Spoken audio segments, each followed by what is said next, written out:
Hello friends, myself Utkarsh Rathod from Mechanical Department, Grumman Faculty of Diploma Engineering. 6th સેમેસ્ટરની અંદર આવતો આપણો computer aided manufacturing subject આપણે જોઈ રહ્યા હતા, જેમાં આપણો 5મી યુનિટ છે કે કેમની આધુનિક દિશા કે રિસેન્ટ ટ્રેન્ડ્સ અથવા તો latest trends in computer aided manufacturing તે આપણે જોઈ રહ્યા હતા. જેમાં પહેલો જે પાર્ટ હતો એની અંદર આપણે 3 સિસ્ટમો જોઈ, જેમાં FMS એડેપ્ટિવ સિસ્ટમ અને CIM એનો સમાવેશ થતો હોય છે. એના દ્વારા બીજી જે સિસ્ટમો છે એનો આજે આપણે બીજી બધી સિસ્ટમોનો અભ્યાસ કરીશું, કે જેમાં રોબોટિક્સનો સમાવેશ થાય છે. પહેલાં વાત કરીએ રોબોટિક્સમાં એક્ઝેક્ટલી રોબોટ એટલે શું કહી શકીએ, તો જ્યારે it is a programmable multifunctional manipulator design to move material parts tools or special device through variable program motions for a programming of variety of tasks for a performance of a variety of tasks. બરાબર, આ રીતનું કંઈક programming કરી શકાય એવું એક device કે જે મલ્ટીફંક્શનલ ડિવાઇસ છે અને મલ્ટીફંક્શનલ મેનિપ્યુલેટર ડિવાઇસ કહી શકીએ. આની ડિઝાઇન એવી રીતે કરવામાં આવી હોય કે મટીરિયલ છે, પાર્ટ છે, ટૂલ છે, સ્પેશિયલ ડિવાઇસ એ બધાને મૂવ કરવા માટે આપણે, અને શેનાથી તો વેરિયેબલ પ્રોગ્રામ મોશનથી આપણે એને મૂવ કરી શકીએ. એમ એવું કંઈક આપણું ડિવાઇસ જે છે એને આપણે રોબોટ કહી શકીએ. એમ પછી વાત કરીએ એની ટર્મિનોલોજીની. બરાબર, તો રોબોટની જે જુદી જુદી મોશન્સ છે એના પ્રમાણે દરેક એની મોશનની અંદર દરેક પાર્ટની મોશન પ્રમાણે એનું કંઈક નામ આપેલું હોય છે. એની આગળ આપણે જોઈ શકીએ છીએ કે વર્ટિકલ ટ્રાન્સવર્સ મોશન છે, કે આપણે જેમ હાથ જ્યારે કોઈને હા પાડીએ છીએ માથું હલાવીને, તો એ વખતે જે માથાની મોશન હોય છે એ પ્રકારની મોશન જે છે વર્ટિકલ ટ્રાન્સવર્સમાં છે. પછી રોટેશનલ ટ્રાન્સવર્સ એટલે કે જે આપણે કોઈને ના પાડીએ તો આપણું માથું કઈ રીતે હાલે એ વખતે એ જે છે આપણું રોટેશનલ ટ્રાન્સવર્સ કહી શકીએ. પછી રેડિયલ ટ્રાન્સવર્સ, કે આખો જે રોબોટિક આર્મ છે એ અંદર બહાર થતો હોય તો એ વખતે એને રેડિયલ ટ્રાન્સફર્સ કહી શકીશું. પછી આપણે કાંડાને આગળ રાખીશું અને પછી એને કાંડાને ઉપર નીચે કરીશું તો એને આપણે પીચ મુવમેન્ટ કહીશું. પછી કાંડાને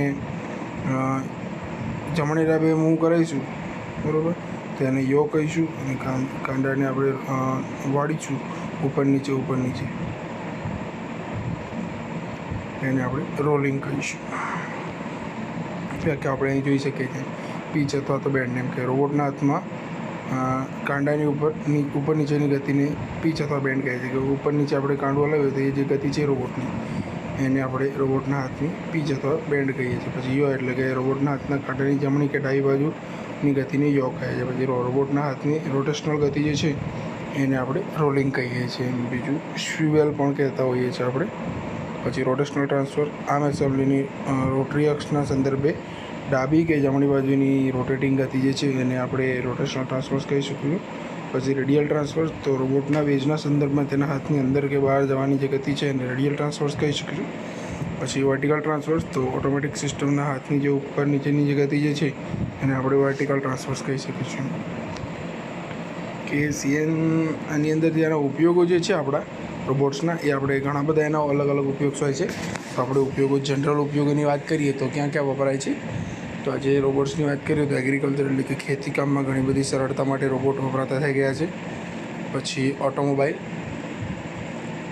ક્ષેત્રે પણ આજે મેન્યુફેક્ચરિંગથી માંડીને એસેમ્બલીની જે લાઈનો છે ત્યાં સુધી દરેક જગ્યાએ આજે રોબોટ્સ વપરાતા રહેલા છે. કન્સ્ટ્રક્શનની અંદર પણ આપણે જે રોબોટ વપરાય છે. મનોરંજન, પછી લેબોરેટરીઓની વાત કરો, એન્જિનિયરિંગ ક્ષેત્રે, ઘરના કામ કરવા માટે દરેક જગ્યાએ આજે રોબોટનો ઉપયોગ થતો રહેલો છે. પછી એના ઇન્ડસ્ટ્રીયલ ઉપયોગની વાત કરીએ તો ઇન્ડસ્ટ્રીમાં ક્યાં રોબોટ ઉપયોગી છે આપણને, મટીરિયલ હેન્ડલિંગ એટલે કે કોઈ કન્સ્ટ્રક્શન કંપની હોય ધારો કે એનું જે મટીરિયલ જે છે આપણે એને એક જગ્યાએથી બીજી જગ્યાએ પ્રોવાઈડ કરવા માટે, મૂવ કરવા માટે એ વખતે ઉપયોગી થઈ શકશે. બરાબર, અથવા તો કોઈ મેન્યુફેક્ચરિંગ સિસ્ટમ છે તો એની અંદર આ રોબોટ જે છે આપણી જે રો મટીરિયલને લઈને આપણી ફિનિશ પ્રોડક્ટ છે એને આપણા સ્ટોરેજ સિસ્ટમ સુધી લઈ જવાની જે કામ જે છે એ બધું મટીરિયલ હેન્ડલિંગ રોબોટ દ્વારા થઈ શકે છે. મટીરિયલના વહન માટે, બરાબર, તો AGV છે ઓટોમેટેડ ગાઈડેડ વ્હીકલ, તે આપણું એક ટાઈપનું રોબોટ જ થયું. કે જ્યાં એને પહોંચવાનું છે ઓટોમેટિક એ જગ્યાએથી વસ્તુ લઈને એની ડિઝાયર્ડ જગ્યાએ વસ્તુને આપણું મટીરિયલને પહોંચાડી શકતું હોય એમ. પછી મશીન લોડિંગ અને અનલોડિંગ માટે, બરાબર, તો જ્યારે લોડ અને અનલોડ કરવા માટે પણ રોબોટનો ઉપયોગ થઈ શકે છે મશીન માટેનો. પછી સ્પોટ વેલ્ડિંગ, આર્ક વેલ્ડિંગ, આ ટાઈપના બંને વેલ્ડિંગની અંદર પણ આપણે આજે ઇન્ડસ્ટ્રીયલ યુઝની અંદર આપણું આ રોબોટ્સ વાપરી શકીએ છીએ. પાર્ટ્સ એસેમ્બલી માટે કે એસેમ્બલી કરવાની હોય કોઈ પણ પાર્ટ્સની, તો એના માટે આપણે આ રોબોટનો ઉપયોગ કરી શકીએ છીએ. એના ફાયદા જોઈએ તો પ્રોડક્ટની જે ઉત્પાદકતા છે તે વધતી હોય છે. કારણ એ જ કે આની અંદર જ્યારે મશીન વર્ક કરે છે તો એ રોબોટ આપણું એક પ્રકારનો, તો ઘણું બધું આપણને સમયનો અને બધાનો ઘટાડો થતો હોય છે. અલ્ટિમેટલી આપણી જે ઉત્પાદકતા જે છે એ વધે છે, એમ કે આપણો નોન પ્રોડક્ટિવ ટાઈમ ઘટતો હોય છે. પછી પ્રોડક્ટની ગુણવત્તાની વાત કરીએ તો ગુણવત્તા વધે છે, બરાબર. પછી પ્રોડક્શન સમય જે છે એ આપણો બચે છે, પ્રોડક્ટની ગુણવત્તા વધે છે, ક્વોલિટી વધે છે. પછી પ્રોડક્શનનો ટાઈમ જે છે એ ઘટે છે. પછી મશીનનું આયુષ્ય વધે છે, બરાબર. મશીનનું જે આયુષ્ય છે એની અંદર વધારો થાય છે. પછી સલામતી વધે છે અને અકસ્માત આપણે ઘટતા હોય છે, બરાબર. બધી જગ્યાએ મશીન આવી જાય એટલે માણસની જરૂર ઓછી પડશે એ વખતે, એમ તો એ વખતે અકસ્માત થતા નથી એમ, અને થાય તો કોઈ જાનહાનિનું નુકસાન થતું નથી એમ. આ રીતે આપણું જે જોઈ ગયા કે જેમાં આપણે રોબોટના ફાયદા જોયા, બરાબર. નેક્સ્ટ જે છે હવે આપણે ઘણીવાર રોબોટનું વર્ગીકરણ જે છે જીટીયુમાં ઇમ્પોર્ટન્ટ રીતે પૂછાતું હોય છે. તો વર્ગીકરણ આપણે જોઈશું.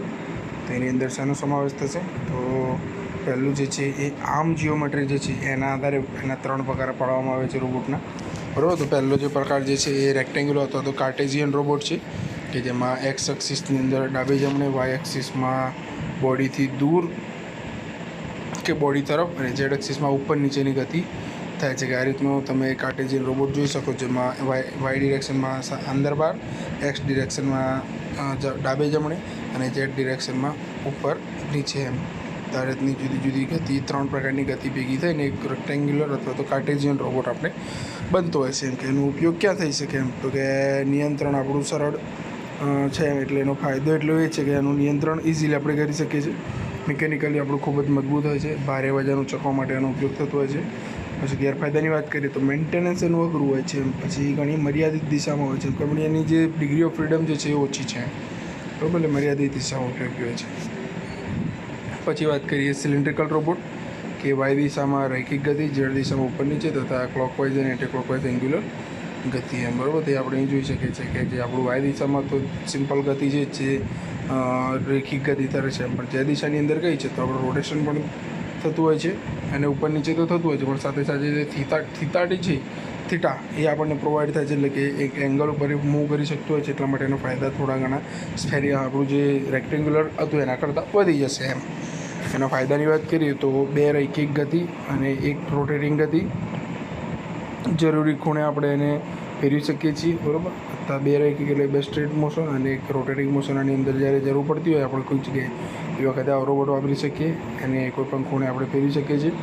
મોટા જોબ માટે આને વાપરી શકીએ છીએ. પછી એના ગેરફાયદાની વાત કરીએ તો મિકેનિકલ મજબૂતાઈ એની કેવી કે ઓછી હોય છે, કારણ કે રોટેટિંગ મુવમેન્ટ આવશે એટલે એ વખતે એના જે કમ્પોનન્ટ જે છે એ પેલી કાર્ટેઝિયન અથવા તો રેક્ટેન્ગ્યુલર જેવું મજબૂતાઈ પ્રોવાઈડ કરી શકશે નહીં એમ. પછી ચોકસાઈ રોટરી દિશામાં ઓછી હોય છે, એમ કે એની જે એન્ગ્યુલર મોશન જે છે એની અંદર જે એક્યુરસી જે છે એ ખૂબ ઓછી હોય છે, એની આકૃતિ જોઈ શકીએ છીએ.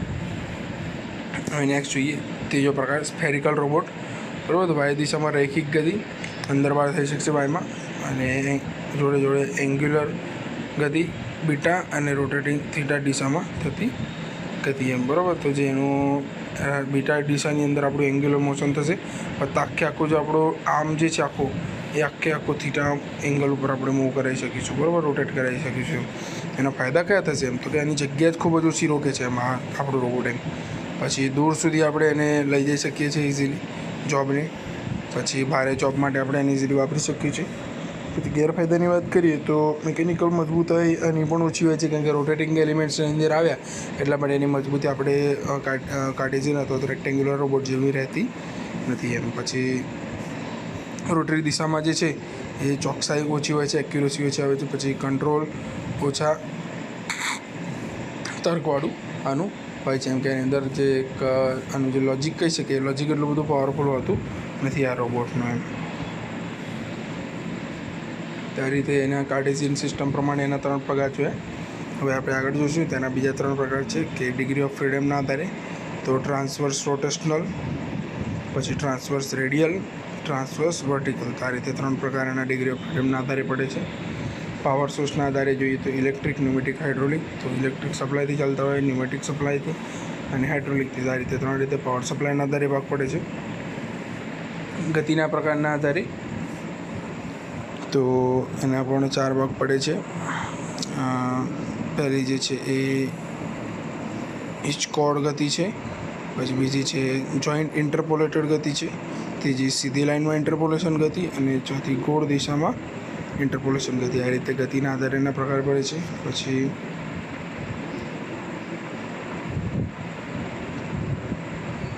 માપના જે નિયંત્રણ જે છે એના આધારે થઈ શકે છે.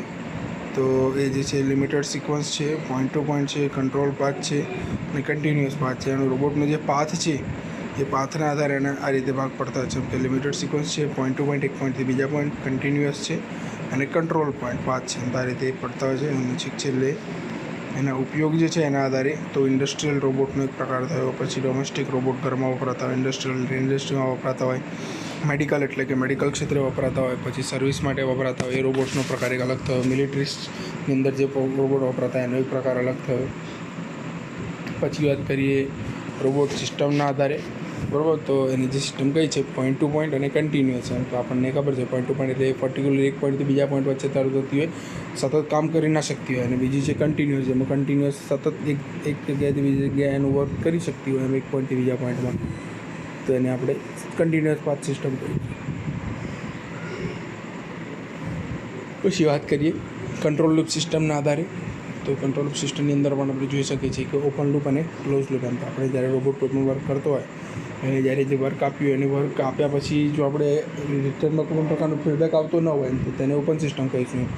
રિટર્નમાં કોઈ ફીડબેક આવતો હોય તો આપણે એને ક્લોઝ સિસ્ટમ કહીશું કે રોબોટને કંઈક વર્ક આપ્યું તો એને પૂરું કર્યું કે નહીં કર્યું, કોઈ એરર આવી તો શું આવી, એરર એને સોલ્વ કરવાનો પ્રયત્ન કર્યો. તો આ બધી વસ્તુ આપણે ક્લોઝ સિસ્ટમમાં, ક્લોઝ લૂપ સિસ્ટમની અંદર કરી શકીએ. તો આ રીતે જુદા જુદા રોબોટના વર્ગીકરણ જે આપણે જોઈ ગયા છીએ એ પણ જીટીયુમાં ઘણી વાર પૂછાતા હોય છે, તો એ સમજાવવા પડતા હોય છે. બાકી યાદી બનાવીને એમાંથી જે કાર્ટેશિયન પદ્ધતિના આધારે આપણે જોયા કે રેક્ટેન્ગ્યુલર, સ્ફેરિકલની, તો એ 3 પ્રકાર આપણે સમજાવવાના રહેશે. હવે આ ચેપ્ટરના અને આપણા સબ્જેક્ટના છેલ્લા ટૉપિક તરફ જઈએ, જે ઇમ્પોર્ટન્ટ ટૉપિકમાંનો એક છે, એટલે કે રેપિડ પ્રોટોટાઇપિંગ. એની અંદર શું આવતું હોય છે, તો નવી પ્રોડક્ટ કે બનેલ પ્રોડક્ટનું ઓરિજિનલ વર્કિંગ મોડલ છે જે પ્રોટોટાઇપ, એ પ્રોડક્ટનું વર્કિંગ મોડલ છે. એમ કે પ્રોટોટાઇપ તરીકે ઇલેક્ટ્રિકલ સોફ્ટવેર કે હાર્ડવેર લઈ શકાય છે. નવી શોધ માટે પ્રોટોટાઇપ બનાવવું જરૂરી છે. એમ કે ઘણીવાર કેવું થતું હોય કે કોઈ પ્રોડક્ટ છે એમ તો એનું આપણે કોઈ પ્રોડક્ટ પહેલેથી બની ગયેલી છે અથવા તો નવી છે એમ તો એનું વર્કિંગ મોડલ આપણે બનાવીશું. એમ તો એ જે વર્કિંગ મોડલ જે છે આપણે એક ઇલેક્ટ્રોનિક સોફ્ટવેર અથવા હાર્ડવેર સ્વરૂપે આપણે એને બનાવીશું. એમ તો એ રેપિડ પ્રોટોટાઇપિંગ એને કહેવાશે. એમ તો કોઈ પાર્ટ કે તેની એસેમ્બલી માટેનું સ્કેલ મોડલ બનાવવા માટે ગ્રુપ ટેકનિક જે છે એનો સમાવેશ આમાં થાય છે. એમ કે તેમાં પાર્ટનું મોડેલ બનાવવા માટેના 3D CADનો ડેટાનો ઉપયોગ આપણે કરવામાં આવતો. એમ કે 3D ડેટા જે છે એનો ઉપયોગ કરીને આપણે આ રીતનું એક પ્રોટોટાઇપ બનાવી શકીએ છીએ. પાર્ટ કે એસેમ્બલી માટે મોડલ 3D પ્રિન્ટરના ઉપયોગ કે એક્ટિવ લેયર મેન્યુફેક્ચરિંગ ટેકનોલોજીનો ઉપયોગ કરવામાં આવતો હોય છે. એટલે કે રેપિડ પ્રોટોટાઇપિંગ CAD મોડલ દ્વારા જુદા જુદા પડતી પાર્ટનું મોડલ બનાવવા માટે ટેકનિક છે. એમ કે આપણે આની અંદર શું કરીએ કે 3D પ્રિન્ટર જે છે એનો ઉપયોગ કરીને આપણે પ્રોટોટાઇપ બનાવી શકીએ છીએ. એમ કે 3D પ્રિન્ટરમાં શું થાય છે, મટીરિયલના લેયર એક લેયર ઉપર બીજું લેયર, એના ઉપર ત્રીજું લેયર, રીતે લેયર એડ થઈને આપણું જે પ્રોટોટાઇપ છે એ આપણને બનેલો જોવા મળશે. એમ પછી 3D કમ્પ્યુટરના ડેટાને જરૂરી ફાઇલ ફોર્મેટ મુજબ ફેરવી અને લેયર દ્વારા ચોકસાઈપૂર્વક મોડલ આની અંદર બનતું હોય છે. એમ તો પહેલાં વાત કરીએ કે કમ્પ્યુટરનો ડેટાની અંદર એ જરૂરી પ્રોપર ફાઇલ ફોર્મેટ પર કન્વર્ટ કરે છે અને એમાંથી એ ડેટાનું એનાલિસિસ કરી અને આપણે જે કંઈ પણ પ્રોટોટાઇપ બનાવો છે એ પ્રોટોટાઇપ આપણને બનીને મળતો હોય છે. એમ એને ટેકનિક્સની વાત કરીએ રેપિડ પ્રોટોટાઇપિંગ તો SLA છે, સ્ટીરિયોલિથોગ્રાફી, બીજી છે LOM કે લેમિનેટેડ ઓબ્જેક્ટ મેન્યુફેક્ચરિંગ, પછી SLS સિલેક્ટિવ લેઝર સિન્ટરિંગ, પછી FDM ફ્યુઝ ડિપોઝિશન મોડેલિંગ અને SGC સોલિડ ગ્રાઉન્ડ કર્લિંગ એમ તો આ રીતની જુદી જુદી ટેકનિક્સ છે કે જેની અંદર રોબોટ પ્રોટોટાઇપિંગ આપણે વાપરતા હોઈએ છીએ કે જેના દ્વારા આપણે રેપિડ પ્રોટોટાઇપિંગ કરી શકીએ છીએ એમ. ફાયદા ગેરફાયદાની વાત કરીએ તો રેપિડ પ્રોટોટાઇપિંગ છે એમ કે એને શું થશે એમ કે સમય, પૈસા અને પ્રોડક્ટના જોખમમાં ઘટાડો થશે એમ. બરાબર, તો અહીં આગળ આપણે જોઈ શકીએ કે સમય જે છે આપણો ઘણો બધો આની અંદર બચશે, પૈસા જે છે એ પણ બચશે અને પ્રોડક્ટનું જે જોખમ જે છે એ પણ આની અંદર ઘટશે એમ. પછી મોટાભાગના પ્રોડક્ટ માટે 1 થી 72 કલાક થાય છે એમ કે મેક્સિમમ આપણે 72 કલાકની મિનિમમ 1 કલાકની અંદર આપણે પ્રોડક્ટને આપણે બનાવી શકીએ છીએ એમ કે પ્રોટોટાઇપ આપણે એનો તૈયાર કરી શકીએ છીએ એમ કે એના ઉપર શું થશે કે આપણે જે પ્રોટોટાઇપ બનાવીશું તો પ્રોટોટાઇપ ઉપર આપણે જુદા જુદા ટેસ્ટિંગ કરી શકીશું એમ. એના કારણે પ્રોડક્ટને આપણે ઓરિજિનલમાં બનાવી નહીં પડે પણ પ્રોટોટાઇપ ઉપર આપણે વર્ક કરી શકીશું આપણે જે કંઈ બી ટેસ્ટિંગ કરવા છે એમ. પછી મશીનિંગમાં મટીરિયલ રિમૂવ થાય ત્યારે અહીં મટીરિયલના લેયર ઉમેરી પાર્ટ બને છે, તેથી તે બધાથી અલગ પ્રક્રિયા છે એમ કે રેપિડ પ્રોટોટાઇપિંગ શું છે આપણે પહેલાં વાત કરીએ કે 3D પ્રિન્ટિંગની એક પદ્ધતિ છે એમ. તો એની અંદર શું હોય છે, નોર્મલ મશીનિંગમાં આપણે મટીરિયલ રિમૂવ કરતા હોય છે અને આપણું પ્રોડક્ટ બનતી હોય છે, ત્યારે રેપિડ પ્રોટોટાઇપિંગમાં આપણે 0થી શરૂઆત કરી અને લેયર બનતા હોય છે, લેયર્સ પર એડ થઈ અને આપણું એનું મટીરિયલ એડ થઈને આપણું પ્રોડક્ટ આપણને મળે છે. એટલા માટે કહેવાય કે આ વિશિષ્ટ પદ્ધતિ છે એમ, બધાથી હોય છે અલગ છે એમ. તો એના ફાયદા થયા એમ. હવે એના ઉપયોગોની વાત કરીએ તો સ્પેસ સ્ટેશન અને સ્પેસ શટર બનાવવા માટે કે આપણું જે સ્પેસ રિલેટેડ જે કંઈ બી કામ થાય છે એના માટે આપણે આ 3D પ્રિન્ટિંગ ટેકનોલોજીનો ઉપયોગ કરી અને એના જે સ્પેસ સ્ટેશનના જે કોમ્પોનન્ટ જે છે એના માટે આપણે વાપરી શકીએ છીએ આ પદ્ધતિ એમ. પછી સ્પેસના પાર્ટ્સ બનાવવા માટે પણ આનો ઉપયોગ થતો હોય છે. સ્પેસની અંદર એના ઘણા બધા પાર્ટ્સ હોય તો એ પાર્ટ્સ બનાવવા માટે પણ આ સ્પેર પાર્ટ જે છે આપણા એ પણ આનાથી આપણે બનાવી શકીએ છીએ. રેસિંગ કારના ભાગ બનાવવા માટે કે આપણે ઘણીવાર F1 રેસિંગની એવી કાર રેસિંગ જોઈએ છે તો એ કારના જે કમ્પોનન્ટ્સ જે છે એ પણ આપણે 3D પ્રિન્ટિંગથી આપણે મેળવી શકીએ છીએ. પ્લાસ્ટિકના પટ્ટા બનાવવા માટે બરાબર કે આજે ઘણીવાર પ્લાસ્ટિકના બેલ્ટ જે છે, પ્લાસ્ટિકના પટ્ટા એ ઘણી જગ્યાએ ઘણી બધી એપ્લિકેશન હોય છે મલ્ટિપલ ઇન્ડસ્ટ્રીઝમાં અને બહાર ડોમેસ્ટિકમાં પણ એમ. તો એના ઉપયોગ માટે આપણે ઇઝીલી આ 3D પ્રિન્ટિંગથી પટ્ટાઓ પણ બનાવી શકીએ છીએ એમ. તો આ રીતે રેપિડ પ્રોટોટાઇપિંગ આજે ખૂબ જ મહત્ત્વનો ભાગ છે બરાબર કે જેની અંદર આપણું CMM machine, coordinate measuring machine આવતું હતું. એની અંદર આપણું જે પ્રોડક્ટ આપણે બનાવવાની છે તે પ્રોડક્ટ આપણે પહેલાં CMMમાં મૂકીશું અને એમાંથી એ 3D ડેટા કલેક્ટ કરશે. પછી એ 3D ડેટાના આધારે આપણે આઉટપુટની અંદર જે કંઈ પણ મટીરિયલ સિલેક્ટ કરશું તો એ મટીરિયલ સિલેક્ટ કર્યા પછી એની પ્રોપર્ટીઝને એ બધું આપણે કંટ્રોલ કરીને એના આધારે આપણું જે કંઈ બી મટીરિયલ આપ્યું છે એના આધારે એ આપણને આઉટપુટની અંદર જ આપણું 3D પ્રિન્ટેડ એક ઓબ્જેક્ટ અથવા કોમ્પોનન્ટ આપણને બનાવીને આપશે એમ. તો આ રીતે આ 3D પ્રિન્ટિંગ એટલે કે જોડે જોડે એને આપણે નામ આપી શકીએ કે આપણી રેપિડ પ્રોટોટાઇપિંગ જે છે એની પદ્ધતિ આપણે વિકસાવેલ છે આજે એમ. તો આ રીતે ઘણા બધા કમ્પોનન્ટ્સ છે જે આજે આધુનિક દિશામાં કેમને લઈ જઈ રહ્યા છે. કમ્પ્યુટર એડેડ મેન્યુફેક્ચરમાં આના સિવાય પણ ઘણી બધી ટેકનિક્સ છે બરાબર કે જેનો ઉપયોગ આપણે આજે કરી અને આ ઘણા બધા એના ફાયદા આપણે આજે મેળવી રહ્યા છીએ અને મેન્યુફેક્ચરિંગ ઘણું બધું આજે સરળ થઈ ગયું છે આ બધી પદ્ધતિઓના કારણે બરાબર. તો આપણે શરૂઆતથી જોઈએ કે આ ચેપ્ટરમાં આપણે કઈ કઈ વસ્તુ જોઈ તો સૌથી પહેલાં આપણે જોઈએ એડપ્ટિવ સિસ્ટમ બરાબર કે જેમાં આ જે પરિસ્થિતિ હોય છે ડાયનેમિક પરિબળો એના આધારે સિસ્ટમ પોતાને અનુકૂલન સાધી અને જાતે ઓપરેટ કરતી હોય છે.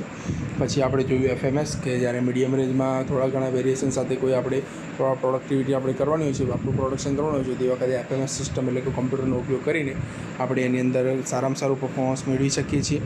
એના માટે આપણે FMSમાં શું કરીશું, રોબોટ્સનો ઉપયોગ કરશું. તો રોબોટ માટેનું આપણી એક આખી થિયરી જોઈ કે રોબોટ શું હોય છે, એની જીઓમેટ્રી જોઈ, રોબોટના વર્ગીકરણ જોયા આપણે અને એના પછી છેલ્લે આપણે જોયું 3D પ્રિન્ટિંગ જોઈ કે બધાથી અલગ ટેકનિક છે જે આજે આપણે બધી જગ્યાએ બહોળા પ્રમાણમાં વાપરતા હોઈએ છીએ. અને ભવિષ્ય આપણું જે છે એ 3D પ્રિન્ટિંગ ઉપર અટકેલું છે કે આજે ઘણીવાર આપણે તમે સાંભળ્યું છે કે 3D પ્રિન્ટેડ આખા ઘર બનતા આજે થઈ ગયા છે બરાબર. તો એ 3D પ્રિન્ટિંગ એટલું ઇમ્પોર્ટન્ટ છે આપણા માટે એમ. આ રીતે જુદી જુદી ટેકનિક્સ આપણે કેમને વાપરીશું અને કોમ્પ્યુટર એડેડ મેન્યુફેક્ચરની અંદર એનો ઉપયોગ કરીને મેક્સિમમ બેનિફિટ લેવાનો પ્રયત્ન કરીશું.